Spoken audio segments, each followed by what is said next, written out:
Wote alionipa Baba watakuja kwangu, nami nitamfufua siku ya mwisho. Kwa jina la Baba na la Mwana na la Roho Mtakatifu. Amina. Wapendwa taifa la Mungu, kwa tabia wanadamu tuna kishawishi cha kujigamba.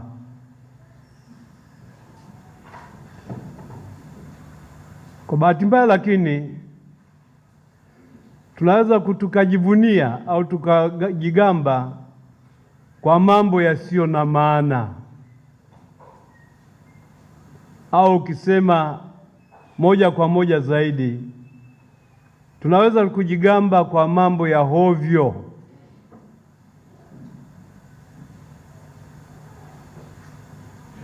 Watu wa Efeso walikuwa na tabia ya kujigamba kwamba wao ni raia wa Kirumi,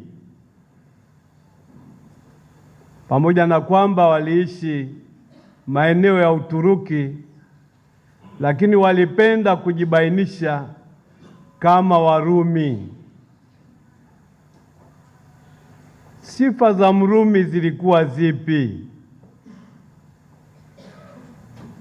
Za watu wa mapambano, za watu wa malimwengu, za watu wa matabaka tabaka. Na hayo sio mambo ya kujivunia.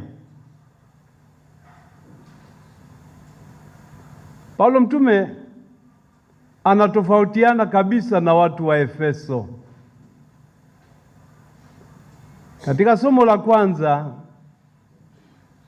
badala ya kukaa na Waefeso na kusema mimi ni raia wa Kirumi,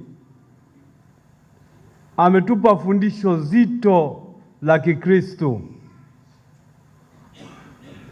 Ametufundisha kwamba uraia wetu uko mbinguni.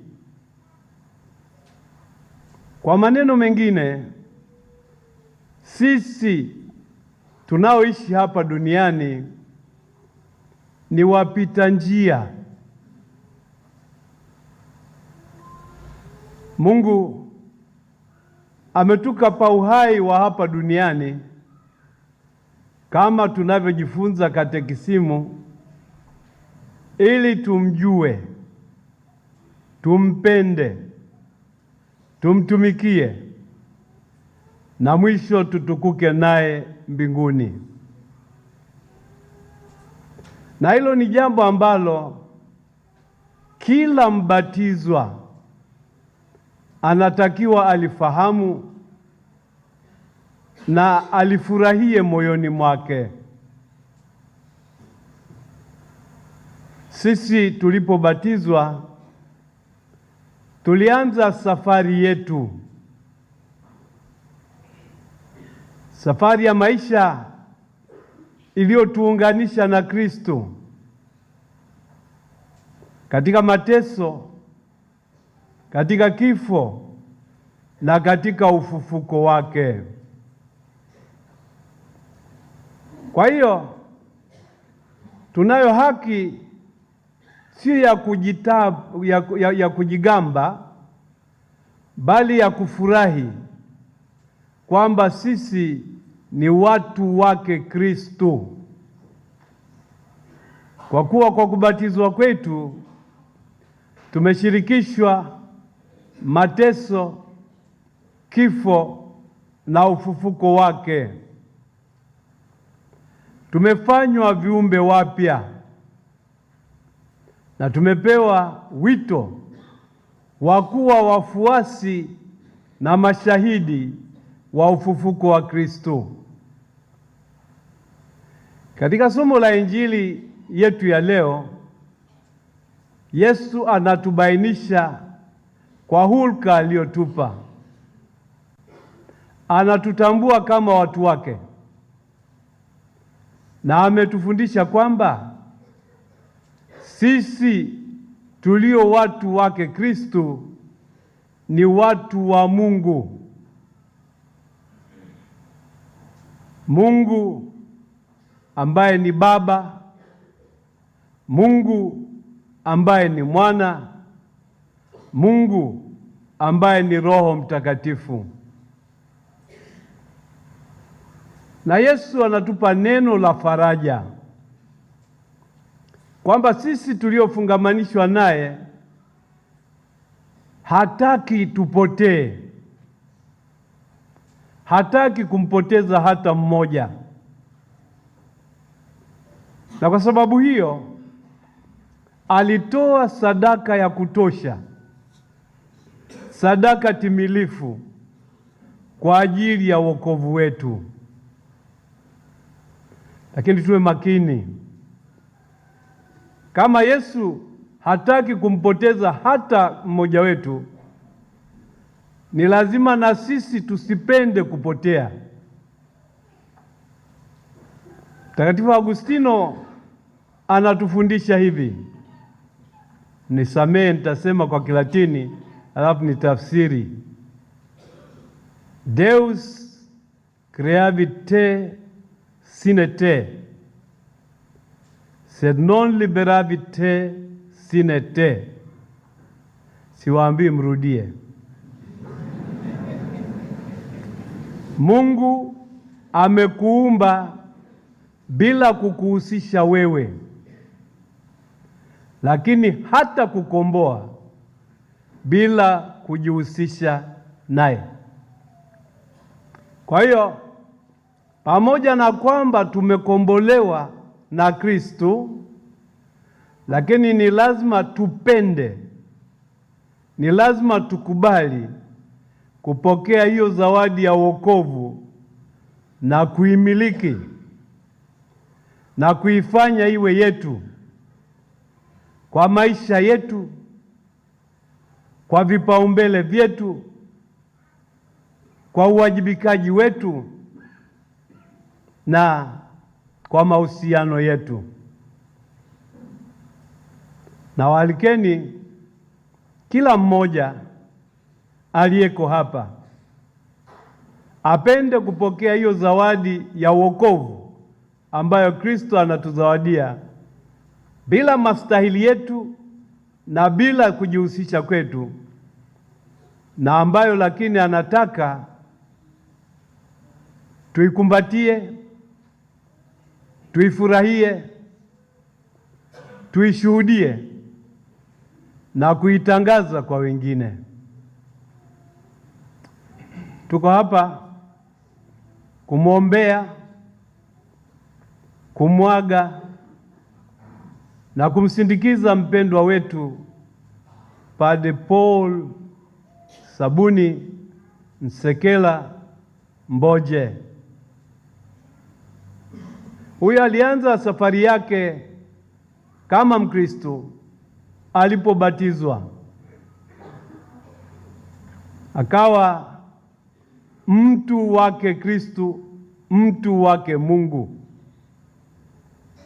Na Mungu kwa huruma na upendo wake akajenga juu ya hiyo neema ya ubatizo, akamwita kwa wito wa upadre,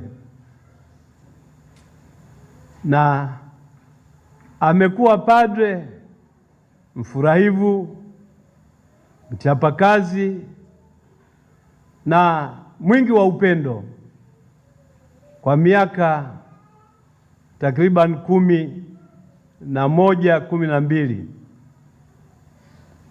Tunamshukuru Mungu kwa zawadi ya Padri Mboje kwa kanisa la Dar es Salaam, lakini pia tunamshukuru Mungu kwa zawadi ya Padri Mboje kwa kanisa la Tanzania na kanisa la ulimwengu. Ndugu zangu, kama nilivyokwisha kusema, sisi hapa duniani ni wapita njia. Wanafalsafa wanatufundisha kwamba kuna baadhi ya mambo ambayo tuna hakika nayo,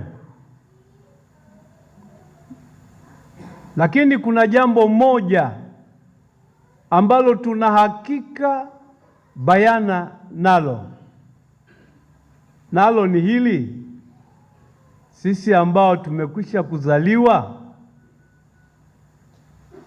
tuna hakika siku moja tutakufa. Sasa sisemi hivyo ili niwatishe, nasema hivyo ili tukumbuke ukweli wetu.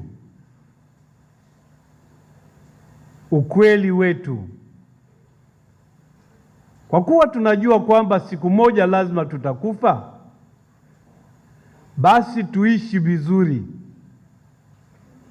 tuishi kiadilifu na tutumie muda wetu vizuri.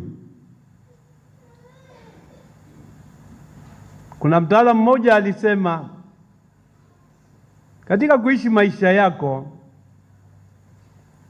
ishi kila siku kama vile ndiyo siku yako ya kwanza, kama ndiyo siku yako ya pekee, na kama ndiyo siku yako ya mwisho. Huo ni wajibikaji mkubwa, lakini pia kuishi hivyo ni kuishi kwa umakini.